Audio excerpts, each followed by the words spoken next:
There are 2 mics. Jump up. Students, business questions mostly. As we said, no what's your call on 3rd and long at Notre Dame. You can ask football questions if you want to. So say your name and whether you're undergrad, grad, all that stuff. Luis Orozco, second year MBA student at the Marshall School of Business. Thanks for coming today. It's okay, Elliot. I had an opportunity to attend your Peace March over the summer, and I was also inspired to see the piece on 60 Minutes and come in and do any work in working with inner city youth and addressing some of these issues of crime and violence. As we know and we've witnessed through sports history, sports has been the driving force in getting kids up or out of poor neighborhoods and into academic institutions.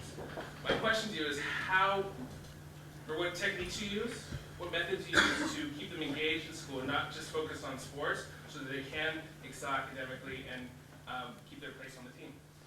Well, there's a big issue here. The kids are so scared, in their daily lives. That's why the attendance records are ridiculous. In the really bad areas, 50% of kids go to school because they're afraid to go, and they're afraid to be there, and they're afraid to go home. Because everything about it is leaves them in fear. And so, what the idea here is to try and quell the frightening aspect of the community. So there's more of a normal flow to school in the back, and where kids have a mentality that they're going to be okay.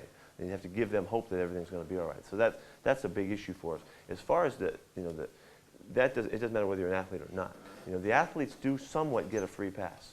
That's where there's it is a great way for them to operate, even in the school setting. Not that they're all going to wind up in the NFL or any of that kind of stuff, but they do get maybe even necessarily a free pass in just the school, but from the other kids in the community, particularly if they're effective. They'll. It isn't always the case, but generally that's kind of how it goes. So they have a better way. But the regular kids, we just have to create an environment that allows them to feel more comfortable, so that they can get in a more normal type of interaction with the school environment and all that is offered. There are so few programs that are successful and so few approaches that are successful because the people just won't go. They won't go and work in those areas because the people going in are scared too. So it's a very difficult spiral they're in.